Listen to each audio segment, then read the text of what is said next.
España, noviembre de 1936. A los 4 meses del inicio de la Guerra Civil, las tropas del Ejército Nacional llegan a las puertas de Madrid. El gobierno de la República, presidido por el socialista Francisco Largo Caballero, huye apresuradamente de la ciudad, dejando la suerte de los madrileños en manos del Partido Comunista. Ante la posibilidad de que los miles de presos políticos que se hacinaban en las cárceles madrileñas fueran liberados, decidió exterminarlos sin piedad. Así, en Paracuellos del Jarama, el gobierno del Frente Popular cometió la mayor matanza organizada de toda la historia de España. Quédate con nosotros para descubrir una de las historias más duras del país ibérico, que tristemente hoy permanece en el olvido de los españoles.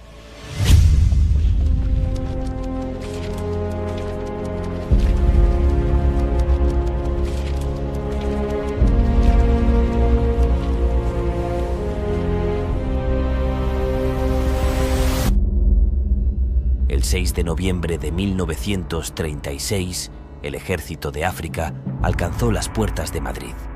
Ante el temor de que la capital pudiera caer en manos de Franco en cuestión de días, el gobierno liderado por Largo Caballero tomó la decisión de trasladarse a Valencia. Mientras tanto, el Partido Comunista, siguiendo las directrices de sus asesores soviéticos, asumió la defensa de la ciudad a toda costa. En aquel entonces, el edificio que hoy alberga el cuartel general del Ejército del Aire era el lugar donde se encontraba la siniestra cárcel Modelo. Desde allí se realizaron las conocidas sacas de presos, quienes posteriormente serían ejecutados en Paracuellos del Jarama. Durante los 3 años en los que el Partido Comunista tuvo el control de Madrid, se llevó a cabo un exterminio metódico y deliberado de una parte significativa de la población civil madrileña, que se pensaba que podía ser contraria al Frente Popular. El golpe militar. El 18 de julio fracasa el golpe y comienza la guerra. Este golpe militar, que había comenzado el 17 de julio bajo el liderazgo del general Mola, resultó ser un rotundo fracaso.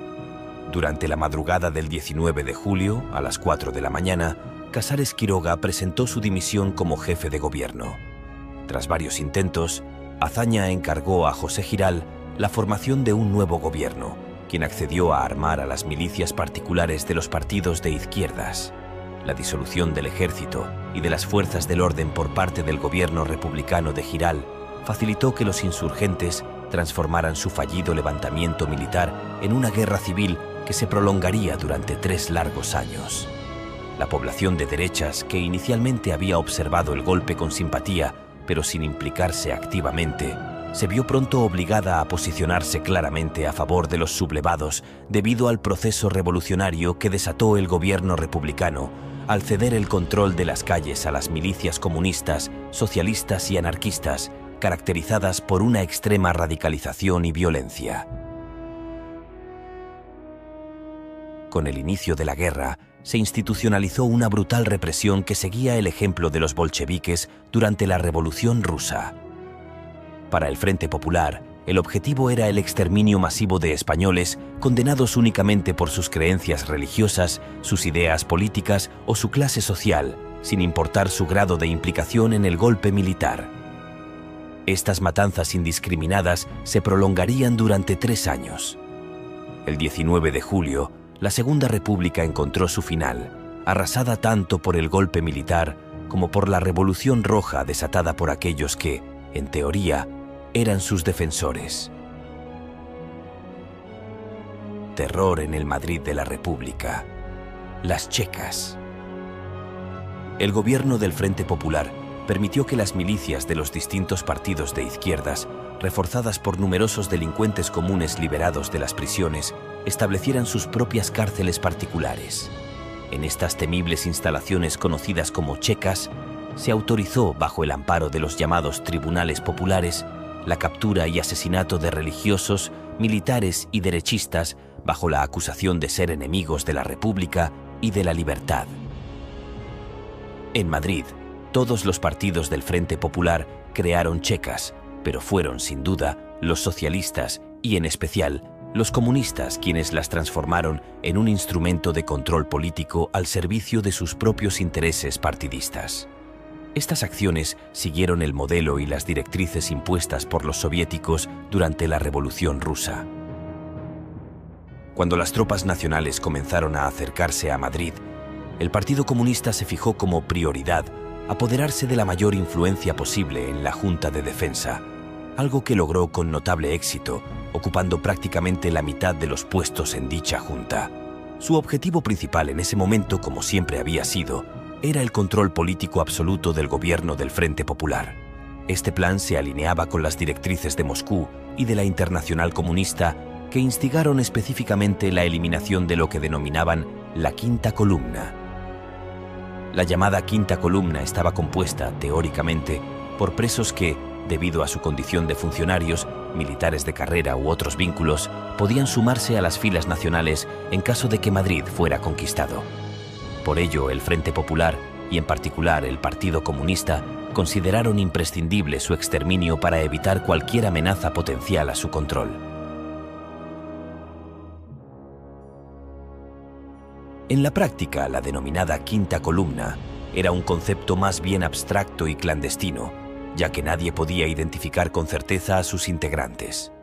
Si bien incluía a militares y funcionarios, también abarcaba a miles de personas que no tenían relación alguna con conspiraciones militares, pero que eran señaladas por ser de derechas o por sus creencias religiosas.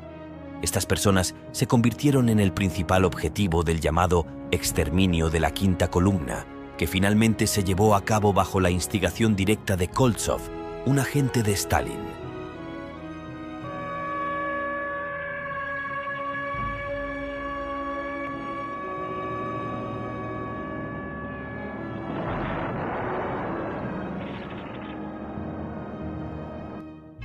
En el otoño de 1936, la situación bélica no era nada favorable para la República. La gravedad del panorama obligó a Azaña a reorganizar el gobierno, colocando al socialista Largo Caballero al frente del poder. Este líder, conocido por su radicalismo y violencia, ya había demostrado su carácter en el fracasado golpe de Estado de la Revolución de Asturias de 1934. Durante su mandato, los asesinatos y crímenes se multiplicaron en la España republicana. Las milicias del Frente Popular, cada vez más numerosas, se convirtieron en las verdaderas dueñas de la situación, desplazando en la práctica al gobierno republicano y relegándolo a un papel secundario. Las checas formaban parte de un extenso entramado represivo que se estructuró en las principales ciudades de la retaguardia republicana. Aunque su actividad fue especialmente notoria en Madrid, también operaron en Barcelona, Valencia y otras grandes urbes. Los asesinatos perpetrados en las checas se diferenciaban de los que derivaban de las grandes sacas de las cárceles, las cuales eran el principal motor de las matanzas masivas y de la creación de grandes fosas comunes en lugares emblemáticos como Paracuellos del Jarama, Torrejón de Ardoz o Aravaca. En las checas, aunque ocasionalmente se llevaban a cabo sacas colectivas con grupos relativamente grandes de presos, prevalecía otro tipo de práctica paralela, los llamados paseos. Estos consistían en el asesinato de pequeños grupos de personas o incluso de individuos aislados, cuyos cadáveres eran abandonados en zonas despobladas. En muchos casos, la identificación y el control de estos cuerpos resultaban extremadamente difíciles debido al modo en que se llevaban a cabo estos crímenes. El gobierno de la República fue directamente responsable de delegar el control del orden público en los milicianos. A partir del gobierno de Largo Caballero, no solo se toleraron estos crímenes, sino que también se coordinaron y alentaron. Desde las instituciones republicanas se proporcionaron listados y direcciones de los considerados enemigos de la República, facilitando y promoviendo estas acciones represivas. La matanza de presos y civiles desafectos al Frente Popular no fue un acto aislado cometido por grupos incontrolados, sino que formó parte de un plan meticulosamente premeditado.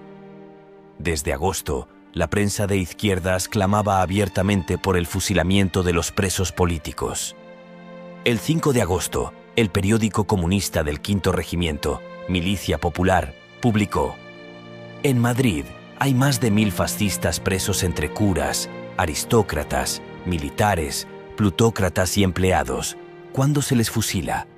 Por su parte, el periódico Octubre, en su edición del 17 de agosto, sentenciaba: a esta hora no debía quedar ni un solo preso, ni un solo detenido.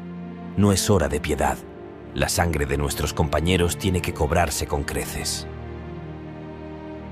Los continuos asesinatos que se perpetraban en Madrid y los cadáveres que aparecían abandonados en cunetas, calles y parques tras los llamados paseos, despertaron la preocupación de numerosos diplomáticos extranjeros, quienes intervinieron para tratar de salvar la vida de miles de inocentes que estaban condenados a muerte de manera irremediable.